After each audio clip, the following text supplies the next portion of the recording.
11. 배로 온 신김치. 해마다 정기적으로 조세수송을 위하여 내왕하는 새선이 들어올 때에 서울서 부친 김치 항아리도 왔다. 짐들 중에는 나주목에서 이름을 밝히지 않은 사람이 김치 단지 하나를 보내온 것도 끼어 있었다. 대강 짐작이 가는 데가 있었지만 이런 인정은 대단히 감격적인 것이었다. 무쇠놈이 지고 온 김치가 아직 시지 않은 것도 다행한 일이었다. 이놈은 오면서 또 서울의 놀라운 소식 하나를 가지고 왔다. 작년에 안동김치가 세상을 떠난 후 홀로 있던 헌종이 재혼하는 국혼 소식이었다. 이 왕비 책봉의 국혼이 있던 날은 9월 10일이었는데 그가 이 소식을 접한 날은 벌써 한 달이 지나 10월 초였다. 같은 하늘 아래 살면서도 이렇듯 소식이 캄캄하게 산 것이었다. 무쇠를 불러앉히고 이 얘기 저 얘기 물어보았으나 그놈이 아는 세계란 정해져 있으니 답답할 뿐 방 안에 걸려있는 낡은 옷가지들은 그의 심사를 더욱 처량하게 했다. 그는 서울서 보내온 책들과 의복들과 음식들을 정리하다가 또 문득 세상 떠난 예한 이씨의 손길이 가슴에 와 짚는 걸 느꼈다. 동생들과 다른 가족들이 한다고는 하는 모양이나 그녀가 있을 때와는 아무래도 솜씨부터가 달랐다. 그는 정리하던 물건들을 벽 쪽으로 밀어버리고 털부덕 구들바닥에 누워버렸다. 그는 배소 온 후부터 잠버릇까지가 아주 바뀌어 있었는데 천정을 향해 바로 누우면 깨일 때까지 반듯하던 자세가 이제는 마구 흐트러지고 다리 한 짝을 오그리거나 팔 한 짝을 꺾인 날개 퍼덕이듯 방바닥에 퍼질러 놓고 눕는 것이었다. 그러고도 자꾸 뒤채이고 도무지 깊은 잠을 이룰 수가 없었다. 처음 귀향을 올 때 배를 타고 궁굴리던 때처럼 방바닥에 자꾸 궁굴렀다. 정말 이제서야 그는 당황했다. 따져보면 참 죽을 고비를 여러 차례 넘겼고 신락같이 구차한 목숨을 간신히 연명해온 셈인데 이제야말로 더 어째볼 도리가 없는 막다른 골목에 다다른 기분이었다. 그는 눈을 감았다가도 이런 생각이 들면 번쩍 떠졌다. 그렇게 눈을 뜨고도 탕탕 뛰는 가슴으로 죽은 사람처럼 누워있었다. 사지가 나른하고 뼛속에 썩은 물이 고인 듯 온몸이 녹작지근했다. 그는 한숨을 쉬며 뒤채어 눕고 다시 한숨을 쉬며 돌아 누웠다. 먹고 자고 서성거리고 어떤 때는 이 지겨운 세월이 견딜 수 없게 어깨를 타고 눌렀다. 그는 괴로워서 차라리 죽었으면 하고 바랐다. 더는 아무 기대가 없으니 죽는 것만이 소망이었다.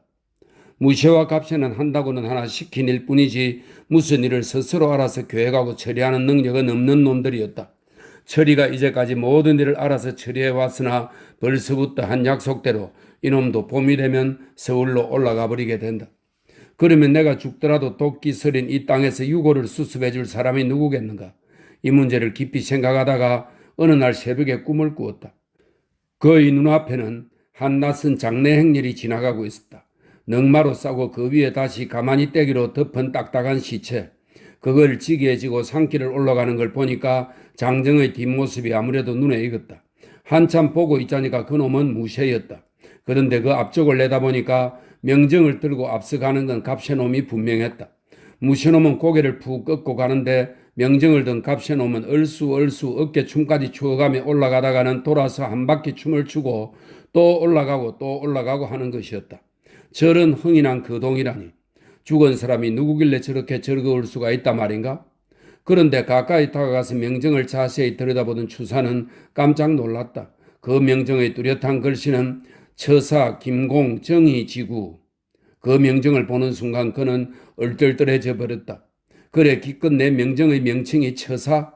이런 생각을 하다가 그만 고개가 끄덕여졌다. 그렇지. 그것으로도 족하지. 어쩔 것인가? 그것이면 됐지. 그는 그만 깊게 눈을 감아버렸다. 그 감은 눈꼬리로 허연 눈물이 물은 샘에서처럼 하염없이 흘러내렸다. 사람 한 세상 결국 이렇게 끝나는 것을. 갑새놈이 얼쑤 춤을 추며 앞서가는 초라한 장례 행렬은 멀어져서 마침내 상구비를 돌아간다. 그는 더 쫓아가지도 못하고 그 자리에 서서 하염없이 눈물을 흘렸다. 그렇게 울다가 그 눈물의 섬뜩함에 놀라 잠이 깨었다. 깬 눈에도 상구비를 돌아가던 장례 행렬의 꼬리깨가 보였다. 그는 다시 눈을 감았다. 입 안은 역시 깔깔하고 혀 밑에 난 허물이 따끔거렸다. 고름이 앉아 가운데가 노랗게 되니 빨간 허물은 그 자리가 나았는가 하면 잇몸이나 입술 안쪽 다른 아무데나 가서 다시 생겼다. 게다가 코도 막혀서 숨을 맘대로 못 쉴 때도 있었다. 잠을 자다가도 코가 막혀서 컥컥거리며 깰 때가 있었다. 이런 증상이 벌써 1년이 가까워 오는데 여기서는 의논할 의욕마저 없으니 난감한 일이었다. 먹는 것도 그랬다. 오랜만에 김치를 본 김에 밥을 좀 양껏 먹으면 배가 더부룩하고 명치끝이 아팠다. 팔은 또 자고 나면 피가 통하지 않아서 튼튼하게 저리고 어떤 때는 양팔이 아주 마비되어 버리는 것이었다. 몸의 이런 이상은 겁이 날 때도 있었다. 그는 이런 고통을 겪으면서 자꾸 전생의 업보를 생각하게 되었다. 전생에 무슨 엄청난 죄를 지었길래 이런 고통이 나르는 것일까? 그는 이런 괴로움을 견디기 위하여 손가락을 깨물어 뜯었다. 피가 배에게 손가락을 깨물면 다른 더 큰 아픔이 줄어드는 듯 했다. 아침만 되면 밖이 밝은 것 때문에 불안했다. 어리르르 덜덜덜 새벽에 일터로 나가며 소모는 소리를 들으면 더 마음은 급해지고 불안했다. 일어나야 되겠는데, 일어나 밖으로 나가야 되겠는데. 마음은 배바빠지면서도 등은 구들바닥에 눌어붙은 듯이 꼼짝할 수 없었다. 간신히 하는 건 겨우 한두 번 뒤채어 눕는 동작뿐이었다. 띠살창 창문이 훤해서 눈이 부시면 화선지 한 장을 끌어당겨 눈을 가렸다. 그러면 화선지 한 장의 두께만큼 마음의 안정이 왔다. 이런 호도책은 안 된다고 자책을 하는데도 행동은 마음과 달리 소인배나 할 짓을 되풀이하고 있었다. 그렇게 화선지로 얼굴을 덮고 누워있는데 조용히 문 여는 소리가 났다. 그 조심스러운 거동으로 보아 철이놈일시 분명했다. 그는 사람이 들어오는 소리를 듣고도 가만히 누워있었다. 문을 열고 방에 들어온 사람은 한참 그렇게 서 있었다. 그는 아마 화선지 덮은 자기 얼굴을 이렇게 내려다보고 있을 것이었다. 대감마님, 사시가 지났으라오. 드디어 그 입에서 울 것 같은 음성이 튀어나왔다. 그가 얼굴에서 화선지를 걷어내고 꿇어앉아 있는 놈의 얼굴을 살핀다. 놈은 봄부터 이제를 알아서 몹시 시달려 왔는데 아직도 뒤끝이 좋지 않아서 머리가 흔들린다고 누워있기를 잘했다. 욕이라도 하시고 바깥에도 좀 나가셔야지요. 그 음성이 물기에 젖어 있었다. 알았다. 그래. 일어나야지. 그는 스스로에게 타이르듯 말했다. 팔에 다시 쥐가 나서 몇 번 손을 털어본다. 그래도 안 풀리자 쥐가 안 난 다른 손으로 팔과 손을 주물러 본다. 다시 쥐가 나는 게라우? 서리놈이 다가앉아 주인의 팔을 쥐고 자꾸 주무른다. 이제 겨우 쥐가 풀린다. 비로소 무딘 코에 베리탄 냄새가 맡아진다. 이놈이 오래 앓는 사이에 몸에 밴 냄새다. 그는 일어나려다가 어지럽고 허청거려 다시 앉아버린다. 서리놈이 황급히 달려들어 그의 팔을 붙든다. 놈의 얼굴빛이 어두워진다. 현기증이 있는 게라우? 불안하게 묻는다. 괜찮아. 이제 다리가 말을 안 듣는구나.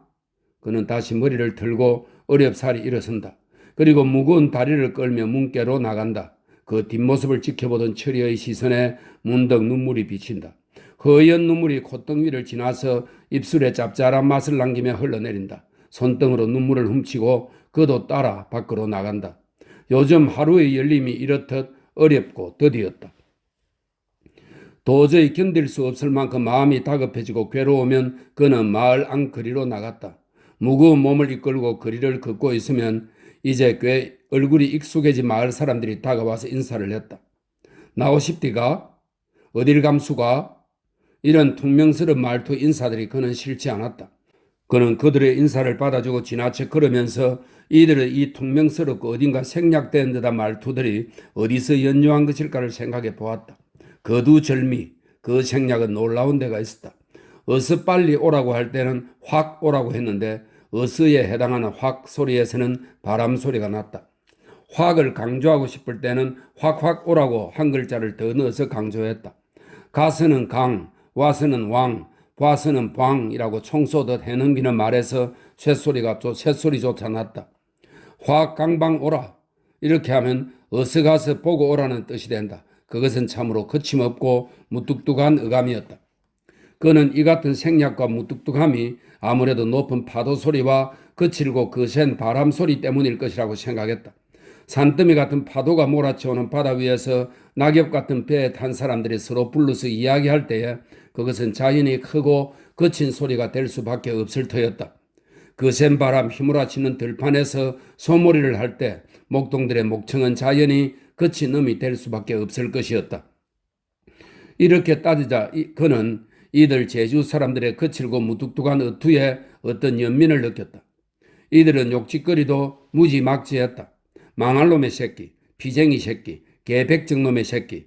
이런 말을 부모가 자기 자식에게도 서슴없이 퍼부었다. 한 번은 길을 가다가 한 중년 부인이 달아나는 자기의 어린 아들에게 돌 팔매질을 하면서 쫓아가며 잘 알아들을 수 없는 욕짓거리를 하는 걸 들었다. 몽고놈 조주로 맹그러분 거.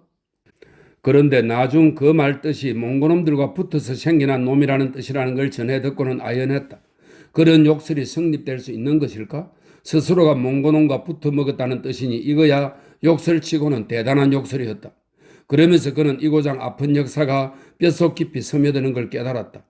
고려 99년 동안 그들은 이 섬에 무지한 죄인들을 들이몰아 완전한 목장을 만들어버렸으며 그들의 말 발굽 아래 짓밟았다. 야산지대를 나서면 그들은 아직도 가죽 옷, 가죽 감투에 말을 날려 소리 지르며 내닫는 것이었다.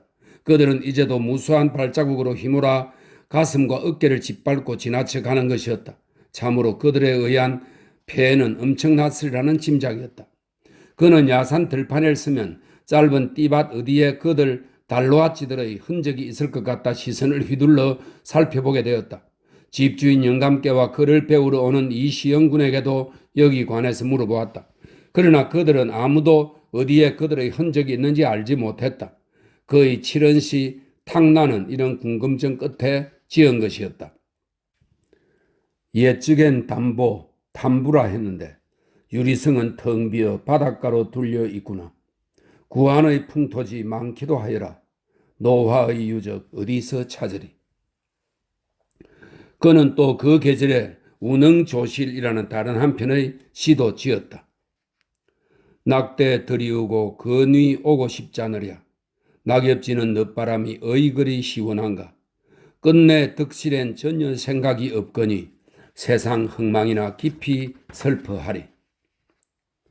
육지와 멀리 떨어지는 섬이라 풍속도 유별났다. 그는 그 풍속들을 애정을 가지고 살펴보게 되었다. 관아를 제외하고는 아무리 부유한 집안이라 하더라도 종을 둔 집이 흔하지 않았다. 농사철에는 부모, 자식, 할아버지, 할머니까지도 일터로 나가서 함께 일했다. 흙은 가볍고 건조한 때문에 밭을 갈고 좁시 같은 걸 파종할 때에는 소나마를 여러 마리 한꺼번에 들이모아 사방 돌아가며 밟게 했다. 그러고 보니까 구멍 숭숭 뚫린 현무암으로 한 길이나 떼게 쌓아 올린 밭담은 이런 때 소나마리 도망가지 못하게 하는 구실도 하고 있었다. 길에서는 함부로 뛰어들지 못하고 밭에 애운 때는 함부로 튀어나지 못하게 하였다. 돌담은 본래 이고장 밭들이 경계가 없어서 세력 강한 사람들이 남의 소유 땅까지 자꾸 차지하려던 까닭에 김구라는 판관이 보다 못해 경계로 쌓도록 한 것이 시초라고 했다. 돌담은 또 무덤 둘레에도 여러 겹으로 둘러 마소와 들불이 드는 것을 막고 있었다. 돌 많기로 유명한 이 섬에서 돌을 참 요긴하게 사용한 예라 할 수 있었다. 봄, 여름, 가을은 들에 나가 일을 하고 겨울철에는 집 단장과 새끼 꼬기, 구릇 격기 등 부업들을 하였다. 또 남녀가 시집 장가를 가는 혼례도 부득이한 경우가 아니고는 이때에 거의 치렀다. 그런데 혼례시 특이한 것은 신랑 신부 간에 패백이 오가는 법이 없고 아무리 가난한 신부집이라 할지라도 반드시 새 이불과 요, 베개 등을 준비하여 시집을 가는 습속이었다. 육지부 혼례의 화려하고 번다함에 비하여 알차고 실용적이었다. 시집을 가서 색시가 아기를 낳으면 서너 살이 될 때까지는 반드시 아기 구덕이라는 대로 짠 요람에 눕혀 재웠다. 아기 하나가 누울 만한 장당형의 이 구럭에는 중간에 칡능꿀로 그물을 짜 하단을 비게 하고 그 위에 짚을 깔아 오줌을 싸면 흘러내리게 하였다. 기저귀는 흔 옷가지 등속을 사용하는데 배 흥겁 등 특히 거친 것을 많이 쓰고 있었다. 이렇게 해서 어려서부터 피부를 단련시키고 강인함을 연마하고 있었다. 어른들은 아이들에게만 강인함을 가르치는 것이 아니라 스스로 자립하고 있었다. 아이들이 장성해서 다 장가보내고 나면 큰아들에게 집을 물려주고 스스로도 밥그리라는 바깥채로 물러앉거나 바깥채가 없을 때에는 숫째 남의 집을 빌어서라도 나갔다. 안채 자식 부부, 바깥채 그 부모가 사는 경우라도 취사는 각각 했다. 별미 음식이나 특별한 반찬을 했을 때는 서로 나누어 먹는 경우가 있었으나 평상시에는 남남같이 지내었다. 한 마당을 두고 안거리, 밖거리, 목거리 세 채의 집이 디귿자로 앉아있고 거기 3대가 살고 있는 경우라도 취사와 생활은 각각이었다. 그가 처음 배소로 정했던 강도순의 집도 늙은 부모와 주인 부부가 안팎거리로 따로 살고 있는 예였다. 그는 처음 이런 생활을 미개한 데서 오는 무지의 소산이라고 속으로 못마땅하게 생각하고 있었으나 5년째 이고장에 살면서 지켜본 결과 섬의 어려운 상황을 이기는 지독한 지혜라는 걸 깨달았다. 이런 지혜로 모진 어려움을 이겨가고 있었다. 적어도 그런 이해가 돋아나기까지는 그에게는 5년이란 적지 않은 세월이 요구되었다. 그들에게는 놀이라는 게 따로 없었다. 예부터 내려오는 놀이로 줄다리기 비슷한 조리회 같은 놀이가 있었다고 하나 그는 한 번도 마을에서 이 놀이하는 걸 구경하지 못했다. 다만 아이들이 거친 돌길에서 팽이치기를 하거나 겨울철 한가한 때 며칠간 연날리기를 하는 걸 봤을 뿐이었다. 이리 한가한 때 마을의 남자들은 하나둘 팔짱을 끼고 거리 모퉁이로 나왔다. 그들은 그 애가 표정에 변화가 없고 허리를 굽혀 인사를 하는 법도 없었다. 팔짱을 낀 채 그저 고개를 숙여 보이는 게 공통된 인사였다. 그리고 그중 목청 굵고 입심 좋은 사내가 먼저 말을 하기 시작해야 다른 사람들이 거기 합세해서 이야기를 시작하는 것이었다. 여기에서 소문이 만들어졌으며 사소한 일로 의견이 대립되면 심하게 언쟁도 했다. 어떤 때는 싸움 대신 거리 모퉁이에 팽개쳐져 있는 덜돌 들기 내기도 했다. 스름한 맷돌을 허리를 굽힌 채 두 손을 깍지 껴 바싹 안고 들어올리는 내기였는데 들어올린 젊은이는 돌을 안고 몇 발자국 옮겨놓기도 하고 심통이 날 때는 사람이 없는 대로 내팽기치기도 했다. 좁은 지역이라 들돌을 들고 힘자랑을 하는 사람들은 언제나 정해져 있는 사내들이곤 했다. 물이 귀한 때문에 동백이나 농나무 같은 정갈한 나무 밑둥에 띠로 타래나무처럼 꼬은 참을 묶고 그 끄트머리에 항아리를 받쳐서 비 올 때 나무 이파리에서 유도한 물을 받아 마셨다. 그러나 그것으로 충족이 안 되어서 먼 바닷가의 샘에 가서 허벅이라는 뿌리가 긴 동이로 날라오기도 했다. 여자들은 행렬을 지어서 허벅으로 물을 길어왔다. 그녀들은 물 깃는 일과 밥 짓는 일, 바다에 뜨는 물질까지 하고 남정네와 똑같이 밭일을 거들어야 했으므로 그 일의 부담이 이중삼중이었다. 그래서 그런지 아낙네들의 방아 찢는 놀이는 간장을 애는 듯 구슬펐다. 그 소리를 듣고 있으면 가슴에 처연히 늦가을 비가 내리는 듯 했다. 이건 감 먹을 적엘랑 집에 종놈 있건 없건 보리방아는 물 섞어 놓고 이런 종도 찾으러 간다. 산 앞뒤로 찾다 보니 보리는 나서 입 벌렸구나. 이런 가사의 노래를 여인들은 절구공이를 내려 지으면서 부르고 쳐들면서 화답했다.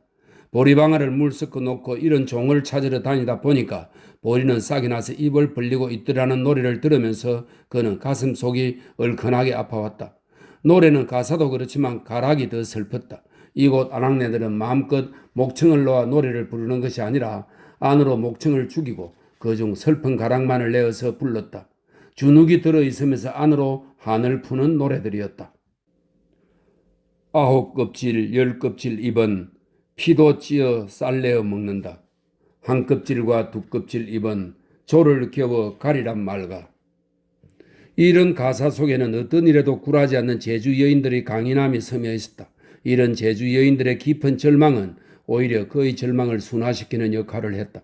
노래를 듣다가 덜컥 가슴에 내려앉은 연후에는 새로운 다른 일들을 찾아 나서게 되곤 했다.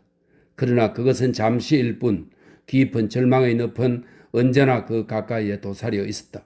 그의 이성으로 덮쳐오는 절망을 뛰어넘기란 그리 쉽지 않았다. 12. 선문답. 그는 오늘도 위리에 안치된 집 올레를 나서 큰 길로 나왔다. 돌 하루방이 서 있는 마을 어귀까지 나와서 한참이나 그것들을 바라고 있었다. 귀양온 하루방인 게 무섭다이? 용다리인가? 용다리는 문둥이를 말합니다.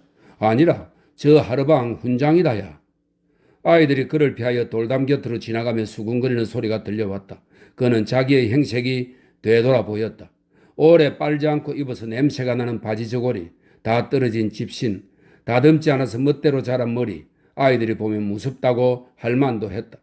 그는 요즘 조반을 먹으며 마을 어귀까지 나오는 것이 일과였다.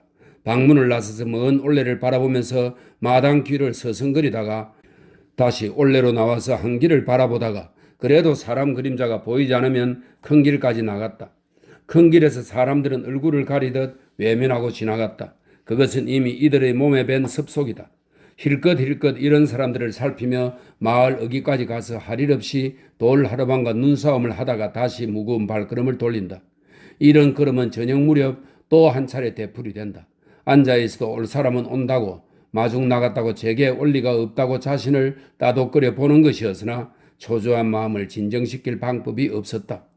안다라는 마음을 누르고 앉았다 누웠다 뒤채일 때 뼛속이 녹는 것 같았다. 해마다 연초가 되면 죄수들에게 사면장이 내려진다. 이제 그가 제주 유배를 온 지도 언 6년. 여러 가지 상황을 미뤄 사면이 내릴 만도 한데 어쩐 일인가. 정월도 하순에 접어들었는데도 사면장 가진 사람은 아직 먼 발치로도 비치지 않았다. 하긴 지난해에도 사면장은 2월 초에야 내려왔었다. 바다로 사방 막힌 섬에 풍파 그칠 날이 없으니 도리 없이 애나 타는 일이었다. 거기다 꼭 사면이 된다는 보장도 없었다. 그는 키 작은 돌하르방 앞으로 가서서 그 해학적으로 생긴 돌하르방과 심심파적 선문답을 시작했다. 그 퉁방울 눈, 주먹코, 째진 입, 누굴 위한 것이여? 낮은 성, 어진 백성들을 돌보자니 눈퉁이가 튀어나고 코도 주먹코로 붉어질 밖에. 짐짓 쳐든 어깨, 째진 입은 웬 것이지? 양반 쓰레기들 재고 지나다니는 꼴 보니 어깨가 절로 쳐들리고 입이 째질 수밖에. 그런데 그 번거지는 차양이 왜 그 꼴이며 자네는 어디서 왔는가? 내가 나를 어떻게 알아? 날 이렇게 만들어 놓은 사람이 알지. 번거지 꼴 좆대가리 같지? 예끼 이 사람 천한 말 쓰지 마라. 점잖은 체면에. 허허 그 꼴에 그래도 양반이라고 체면 잡누만? 그 꼴이라니. 꼼짝없이 서 있는 자네보다야 100번 낫지. 난 어쩌면 이번에 사면이 될지 몰라. 그렇게 되면 자네하고도 마지막일세? 섭섭해할 것 없어. 언제라도 좋으니까 어서 이 마을을 떠나라고. 나야 자네가 떠나고 나도 얼마든지 벗들이 있으니까. 그런데 자네 눈병은 좀 어떤가? 말 말게. 눈곱이 끼고 눈병이 더 심한 때문에 자네를 제대로 볼 수조차 없어. 늙으니 꼴이 말이 아니네. 나 몸이 지쳐 이만 들어가 봐야겠네. 그렇세. 나야 상관없으니까.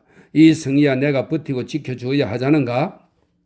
그는 돌하르방의 어깨를 한번 짚어주고 비척비척 걸어서 어두워오는 배소로 돌아왔다. 그런데 배소 난간에 양재환이 앉았다가 배시시 웃으며 일어났다. 그는 강진 사람으로 배를 부리고 있었는데 고맙게도 추사에게 여러 차례 소식도 전해주고 물건을 날라다 주기도 했었다. 아니 이 사람 어찌된 일인가? 추사 여조가 크게 나무라는 투가 되었다. 급한 마음에 새끼를 질러 왔습지요. 상위 대감님 편지를 갖고 왔는데 요긴한 내용인가 봅니다. 어디 보세. 무슨 말인가? 추사의 손이 침착을 잃은 채 떨리고 있었다.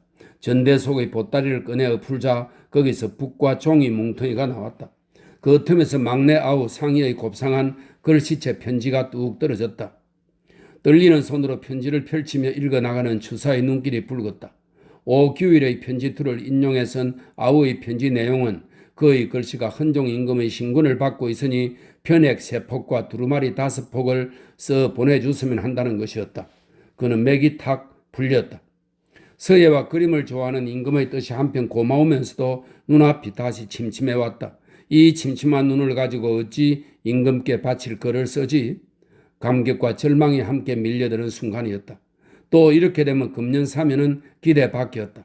그는 방 안으로 들어가 아우의 편지를 서한 위에 펴놓고 넋을 놓고 앉았다. 이 일을 어찌한다? 그러나 한편 어지러운 머릿속 한쪽이 맑아오며 그 안에 글씨의 제목들이 한자 한자 들어와 박히기 시작했다. 역시 일감이 생긴다는 것은 좋은 일이었다. 그는 뭉텅이에서 붓과 종이를 뒤져보았다. 물건들 중 큰 붓들은 기대했던 것과 달리 질이 낮았다. 쪽제비 틀로 맨 황모필이 2자루. 그러나 그것은 털이 빳빳하고 매끄럽지 않았다. 황령도 2자루 있었으나 장사치들이 들려와 팔러 다니는 화질이 분명하였다. 자영 1자루가 더 들어있었으나 이것도 지나치게 빳빳해서 요즘 자신의 팔 힘에는 벅찰 것이었다. 날카롭고 가지런하고 굳세고 둥근 것이 붓 4가지 큰 덕인데 붓 고르는 안목이 모자란 듯 했다. 그는 붓 뭉퉁이를 둘둘 말아서 머리맡으로 밀어놨다. 거기다 보내는 사람은 붓과 종이만 생각했지 먹은 보내지 않았다. 유비올 때 가지고 온 중국 먹을 아껴둔 것이 아직은 남아있었으나 그것 가지고는 넉넉지 못할 것이었다. 해주먹 약간을 섞어 쓴다. 이런 땐 자옥광 같은 기름진 먹이 아쉬웠다. 종이를 펼쳐보던 그 입가에 비로소 웃음이 번져갔다. 종이는 그만하면 쓸만했다. 거기다 장수도 여유가 있어서 마음껏 한번 써볼만 하겠다는 생각이 들었다. 이튿날부터 그는 임금께 드릴 글씨 쓸 궁리로 앉아서나 누워서나 전전긍긍하였다. 편액 항폭은 무시상스도 중의 목련이각을 택했다. 무시상스도는 후한 환제 때의 명족 무시의 네 형제가 세상을 떠난 아버지의 넋을 기려 세운 석실사당의 벽화였다. 이 벽화는 성현의 사적을 그림으로 그린 후 조각하고 내용을 명기한 것인데 청조 이래로 금속 고정학과 미술사 연구에 중요한 자료 역할을 하고 있었다.